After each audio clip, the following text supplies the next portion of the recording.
Scam 92 series देखने के बाद हर कोई अपने आप को हर्षद मेहता समझने लगा, सपनों में थीम सॉन्ग बनने लगा। मार्केट में 2% प्रॉफिट निकालने के बाद सबको लगने लगा शेयर मार्केट तो हलवा है, कोई भी यहाँ पे प्रॉफिट कमा सकता है और इस मार्केट में घबराने वाली कोई बात ही नहीं है।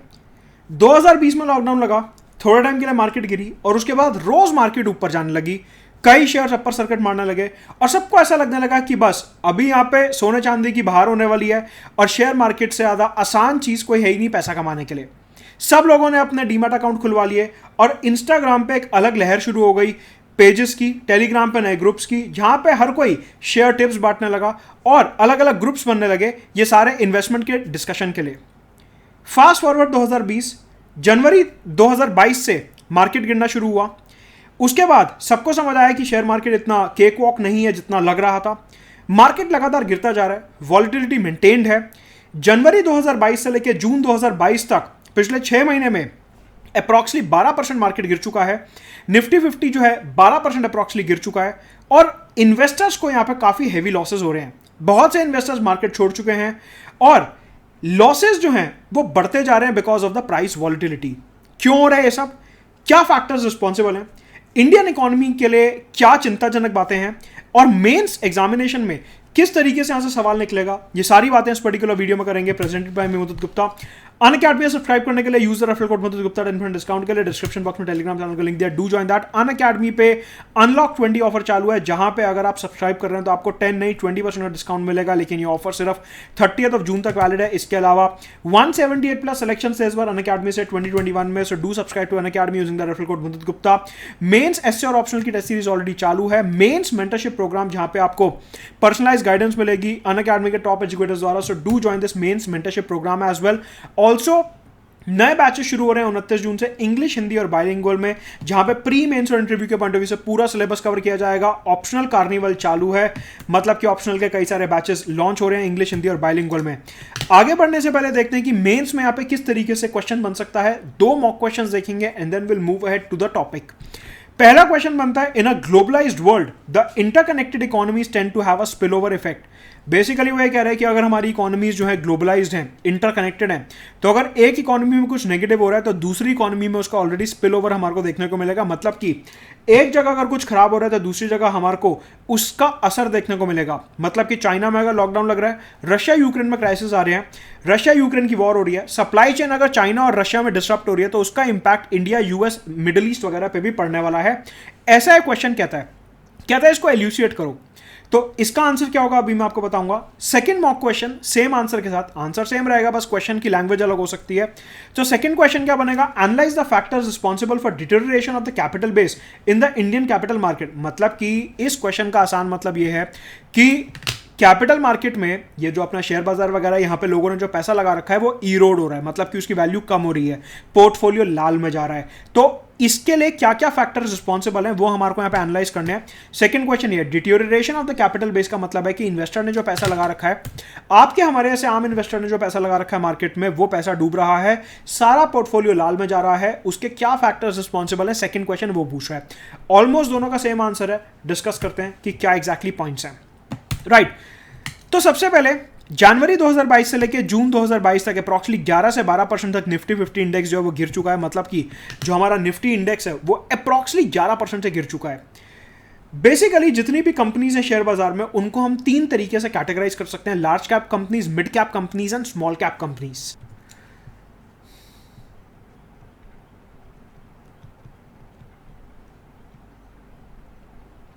लार्ज कैप कंपनीज होती है बड़ी कंपनीज जिनके वैल्यूएशन काफ़ी ज़्यादा है, ऐसी कंपनीज जो बहुत सारा प्रॉफिट कमाती हैं उन्हें कहते हैं लार्ज कैप कंपनी, जैसे कि रिलायंस, अडानी, टाटा, ब्रिटानिया, आईटीसी, ये क्या है, लार्ज कैप कंपनीज है, बड़े बड़े ब्रांड्स। स्मॉल कैप और मिड कैप कंपनीज होती हैं जो उभरती हुई कंपनीज हैं, छोटी कंपनीज हैं लेकिन आने वाले समय में हो सकता है वो बड़ी हो जाएं, जैसे कि जोमेटो हो गया, पेटीएम हो गया। इस टाइप की कंपनीज कौन सी होती हैं, mid cap small cap companies होती हैं। कि आने वाले समय में जैसे जैसे इनका धंधा ग्रो करेगा, जैसे जैसे इनका बिजनेस ग्रो करेगा, इनकी वैल्यूएशन बढ़ेगी, इनका प्रॉफिट बढ़ेगा और ये कंपनीज और ज़्यादा स्टेबल होंगी।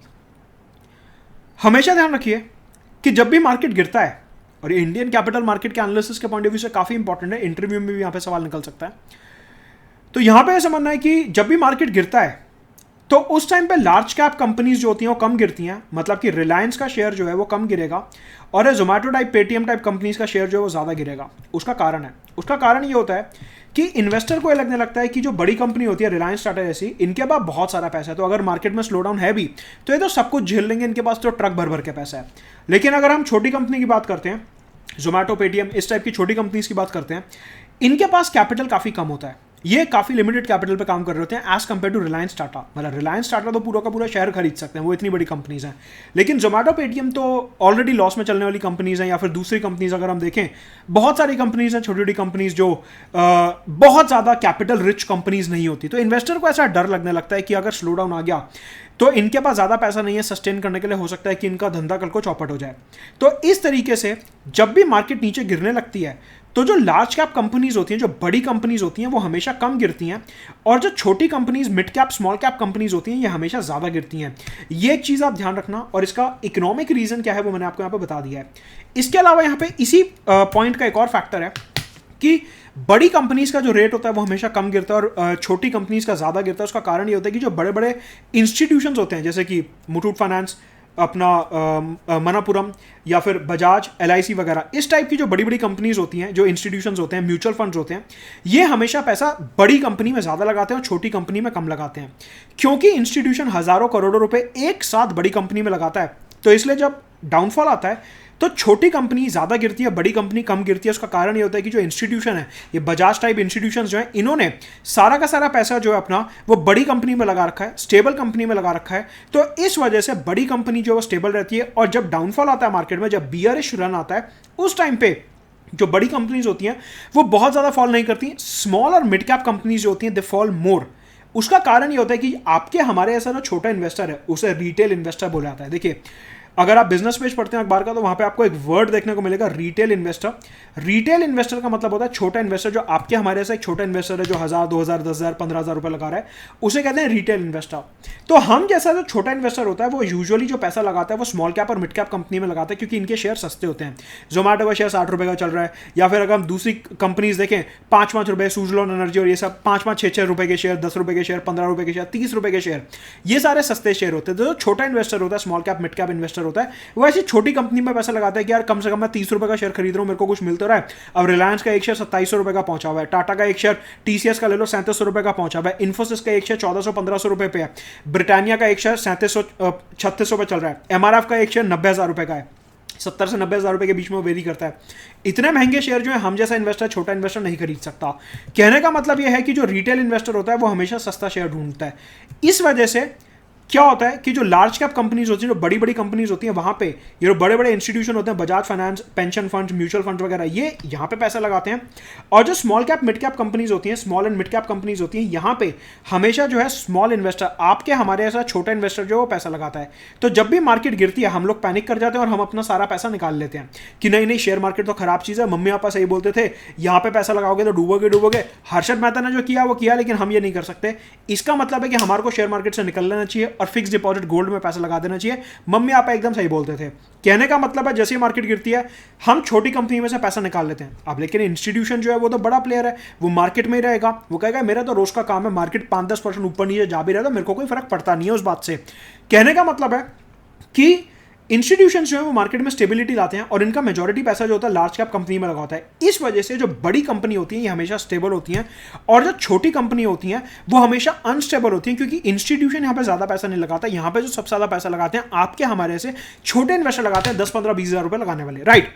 तो हमने यहाँ पे देखा कि मार्केट गिर रहा है, एक फैक्टर, मार्केट में बड़ी कंपनी कम गिर रही है, छोटी कंपनी ज्यादा गिर रही है, लार्ज कैप कंपनी कम गिर रही है, mid cap small cap company ज्यादा गिर रही है। उसका फैक्टर्स क्या क्या रिस्पॉन्सिबल है, मेंस और इंटरव्यू के पॉइंट ऑफ व्यू से हमने वो देख लिया, प्रीलिम्स के भी स्टेटमेंट ऐसे निकलते हैं। अब देखते हैं कि मार्केट गिरी क्यों रहा है। मतलब कि 2020-21 में मार्केट हमेशा हरे में खुलता था, हरे में बंद होता था, अपर सर्किट मारता था इतने दिन, तो अचानक से ऐसा क्या हो गया मार्केट में कि अब ये लाल में खुलता, लाल में बंद होता है, लोअर सर्किट भी मार रहा है और जो हमारा कैपिटल बेस है वो डिटेरियोरेट होता जा रहा है, इन्वेस्टर मार्केट से पैसा निकाल रहे हैं। ऐसा क्या हो गया सडनली कि मार्केट जो है इतना ज्यादा गिर रहा है। उसके हमारे पास 6 फैक्टर्स रिस्पॉन्सिबल हैं, एक एक करके सारे फैक्टर्स आपको बताऊंगा, पूरा जो टॉपिक है वो क्लियर हो जाएगा। जो अभी मैंने 2 मॉक क्वेश्चन दिखाए थे वो भी यहां से क्लियर हो जाएंगे, राइट।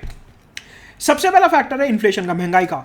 सीधी सी बात है, अगर महंगाई बढ़ेगी तो टाटा, रिलायंस, अंबानी ऐसे जो लोग हैं इनकी इनपुट कॉस्ट बढ़ेगी, या फिर ठीक है आप एक काम करो, पार्ले जी का एग्जांपल ले लो। पार्ले जी वाला जो है एक पैकेट बिस्किट का 8 रुपए का बेचता है। अब ठीक है आप में से जो लोग ऐसे साउथ दिल्ली साउथ बॉम्बे से आप वो कुकीज़ बोल सकते हो, मैं यहाँ पे बिस्कुट बोलूँगा, ठीक है।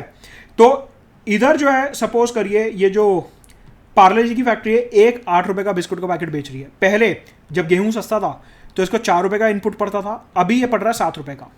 पीछे से इन्फ्लेशन बढ़ रही है तो गेहूं महंगा हो गया, पेट्रोल महंगा हो गया, इधर से उधर सामान ले जाना है, बिस्कुट का पैकेट ले जाना है, महंगा हो गया। बिस्कुट का पैकेट वो 8 रुपए का बेच रहा है, लेकिन जो उसकी इनपुट कॉस्ट है वो 4 रुपए की जगह 7 रुपए की हो गई। पहले उसको प्रॉफिट हो रहा था 4 रुपए का, अब उसको प्रॉफिट हो रहा है 1 रुपए का। मतलब कि महंगाई के चलते कंपनियों का प्रॉफिट गिर रहा है क्योंकि इनपुट कॉस्ट बढ़ रही है। इस वजह से इन्फ्लेशन के चलते कंपनीज का जो प्रॉफिट है वो गिर रहा है। आपको हमेशा एक बात ध्यान रखनी है, जब भी इन्फ्लेशन आएगा कंपनीज का प्रॉफिट हमेशा गिरेगा। आप शेयर मार्केट में पैसा क्यों लगाते हो? आप शेयर मार्केट में पैसा इसलिए लगाते हो कि ये कंपनी ग्रो करेगी, इसको प्रॉफिट होगा, ये अपने प्रॉफिट में से मेरे को कुछ हिस्सा देगी, डिविडेंड देगी, या फिर इसकी वैल्यूएशन ग्रो करेगी। लेकिन अगर इन्फ्लेशन आ गई तो कंपनी का प्रॉफिट तो गिर रहा है, कंपनी को ज्यादा मुनाफा तो कमा नहीं रही। इस वजह से आपको लगता है कि नहीं नहीं मैंने गलत सोचा था, कंपनी तो खड्डे में जा रही है, मेरे को अपना पैसा मार्केट से बाहर निकाल लेना चाहिए, मैं अपना फिक्स डिपॉजिट गोल्ड में पैसा लगा दूंगा। मम्मी पापा सही बोलते थे। तो इन्फ्लेशन की वजह से मार्केट में जो प्रॉफिटेबिलिटी है वो गिर रही है। इस वजह से इन्वेस्टर जो है मार्केट छोड़ के भाग रहा है कि भाई इस कंपनी में तो कुछ बचा ही नहीं है, इसका धंधा एकदम ठप हो चुका है। जो पहले वैल्यूएशन इतनी ज्यादा हाई थी आज की तारीख में जस्टिफाई हो नहीं रही है, तो एक काम करता हूं यहां से पैसा निकाल के मैं बाहर निकालता हूं पहले, राइट। इन्फ्लेशन के चलते जो है प्रॉफिटेबिलिटी कम हो रही है, जिसकी वजह से लोग शेयर मार्केट छोड़ रहे हैं। दूसरा फैक्टर है कि जो कंज्यूमर डिस्क्रिशनरीज होते हैं वो ज्यादा रिस्क पे हैं। सर ये क्या ऐसे भारी भरकम शब्द है, कंज्यूमर डिस्क्रिशनरी और ये सब। मार्केट में दो तरीके की आइटम्स होती हैं, एक होती है कंज्यूमर डिस्क्रिशनरी और एक होती हैं जो नेसेसिटी होती हैं। आप इसको ऐसे देखिए कि आप अगर बाजार जा रहे हो, आपके सामने दो तरीके का सामान होता है, एक होता है नेसेसिटी कि जिसके बिना जीवन चलेगा नहीं, और एक होता है डिस्क्रिशनरी कि ठीक है अगर पैसा हुआ तो ले लेंगे, नहीं हुआ तो नहीं लेंगे, ठीक है। तो अब ये नेसेसिटी क्या होता है? गेहूं, आटा, चावल, तेल वगैरह। डिस्क्रिशनरी क्या होता है? डिस्क्रिशनरी बड़ी गाड़ी हो गई, माइक्रोवेव हो गया, नया फ्रिज हो गया, ये सब डिस्क्रिशनरी है कि ठीक है अगर आदमी का स्पेयर पैसा तो वो आइटम ले सकता है, वरना यूजुअली कहेगा कि अभी गुजारा कर लेते हैं, डिस्क्रिशनरी वाली आइटम तो बाद में लेते रहेंगे। तो ये जो कंज्यूमर डिस्क्रिशनरी टाइप की कंपनीज हैं, जैसे कि ऑटोमोबाइल कंपनीज हो गई और ये सब, इनको आज की तारीख में काफी नुकसान फेस करना पड़ रहा है। क्यों? क्योंकि डिस्क्रिशनरी क्या होता है, अब सपोज करो आपको गाड़ी लेनी है, लेकिन आपकी सैलरी बची नहीं रही है, महंगाई इतनी है, आपकी 1000 रुपये सैलरी आई, आपका 900 रुपये का तो घर खर्च हो गया, 100 रुपये में क्या गाड़ी खरीदोगे? तो आपने सोचा क्या कि एक काम करता हूं, अभी थोड़ी महंगाई कम होने देता हूं या अगले पे हाइक का वेट करता हूं, जब मेरी आने वाले टाइम में सैलरी बढ़ जाएगी फिर मैं नई गाड़ी लूंगा। तो इससे क्या हुआ, आपने तो अपना देख लिया कि मैं गाड़ी अगले साल लूंगा, लेकिन उधर मारुति वाले को, टाटा वाले को नुकसान हो गया। क्यों? वो सोच के बैठा था कि आप उसकी टाटा सफारी खरीदोगे, टाटा नैनो खरीदोगे, आपने खरीदी नहीं, उधर उसका नोशनल लॉस हो गया। उसको प्रॉफिट चाहिए था, उसको प्रॉफिट मिला नहीं। इस वजह से क्या हो रहा है कि जो कंज्यूमर डिस्क्रिशनरी आइटम्स हैं वो ज्यादा रिस्क पे हैं। इन्फ्लेशन के चलते प्रॉफिटेबिलिटी गिर रही है, और साथ में जो कंज्यूमर डिस्क्रिशनरी वाले सेक्टर्स हैं यहां पे हमारे को ज्यादा रिस्क देखने को मिलता है। तीसरा है tight monetary policies across the world.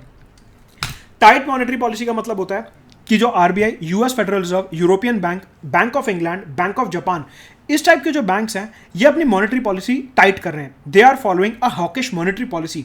इसका क्या मतलब होता है?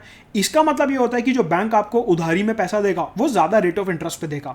ज्यादा रेट ऑफ इंटरेस्ट का मतलब कि पहले अगर आपको फ्रिज खरीदना था ईएमआई पे तो वो आपको 3% पे लोन दे रहा था, अब वो आपको 7% पे लोन देगा। टाइट मॉनेटरी पॉलिसी का मतलब ये होता है कि जो लोन होता है वो उसका रेट ऑफ इंटरेस्ट इंक्रीज हो जाता है।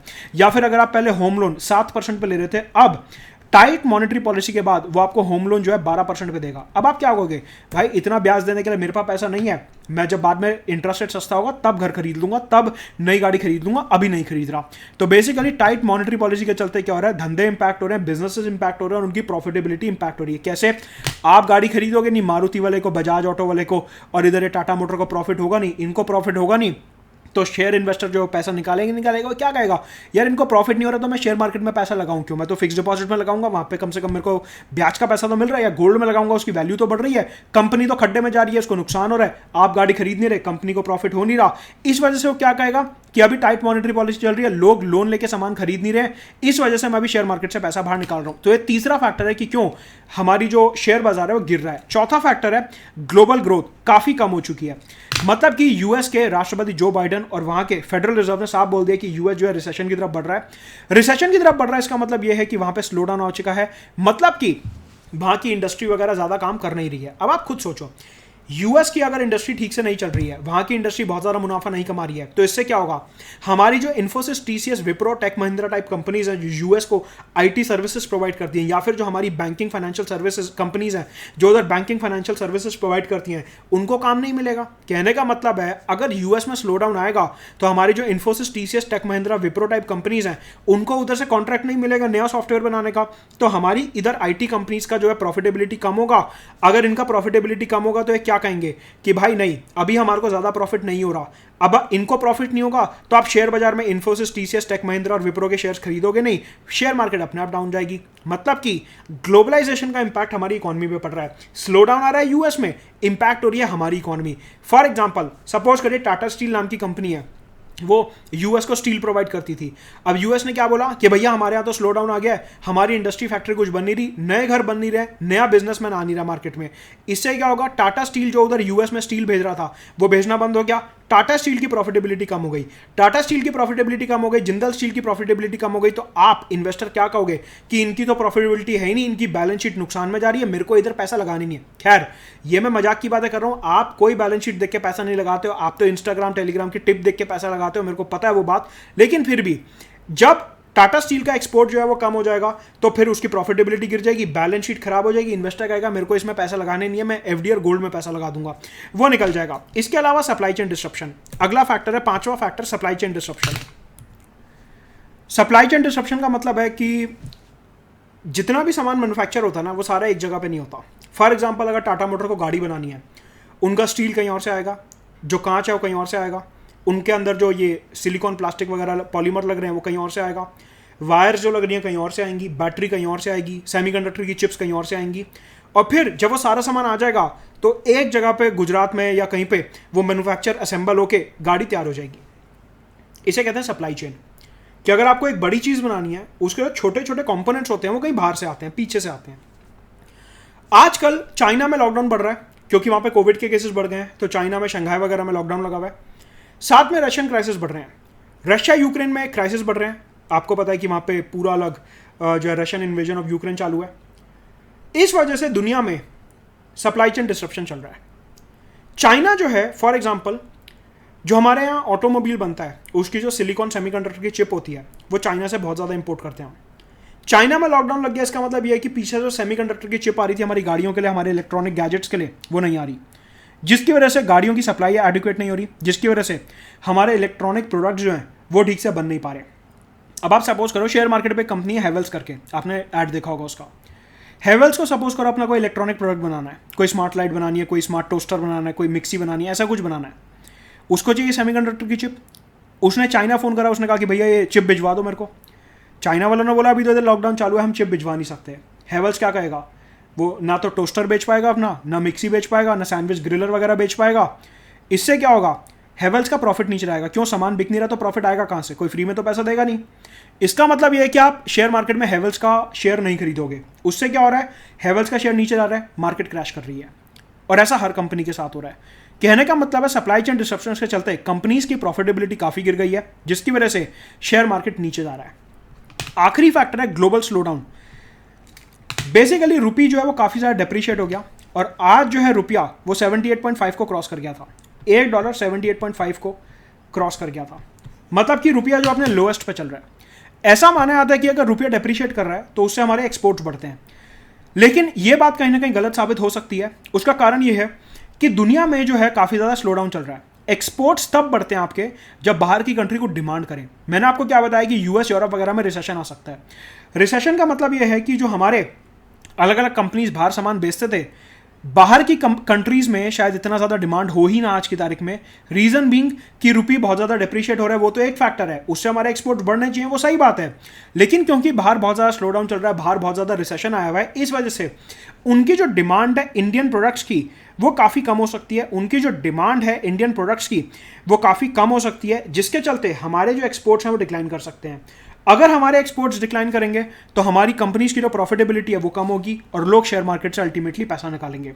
बेसिकली आप ये देखो, रिसेशन आ रहा है कहीं पे, सप्लाई चेन डिस्ट्रप्शन है कहीं पे, प्रॉब्लम कन्फ्लिक्ट वॉर है कहीं और पे, लेकिन इंपैक्ट हो रहा है हमारी कंपनी पे, इंपैक्ट हो रहा है हमारी शेयर मार्केट पे, इंपैक्ट हो रहा है हमारी इकॉनमी पे। इसे कहते हैं कि ग्लोबलाइज दुनिया में एक जगह अगर कुछ नेगेटिव हो रहा है तो उसका इंपैक्ट जो है सारी इकोनॉमीज पे पड़ता है, जैसे कि चाइना का lockdown, Russia Ukraine invasion, US का रिसेशन, यूरोप का रिसेशन। प्रॉब्लम हो रही है उधर, इंडिया में इतनी कोई खास प्रॉब्लम नहीं है, लेकिन उसका स्पिल ओवर जो है हमारे को अपनी इकोनॉमी में देखने को मिलता है, जिसकी वजह से हमारा शेयर बाजार जो है नीचे आ रहा है, राइट। तो आई होप ये क्लियर होगा कि क्यों हमारा शेयर मार्केट नीचे आ रहा है। Small cap, mid cap, large cap companies और factors responsible for decline in the share market. Unacademy में सब्सक्राइब करने के लिए user referral Madhud Gupta. Let's crack it.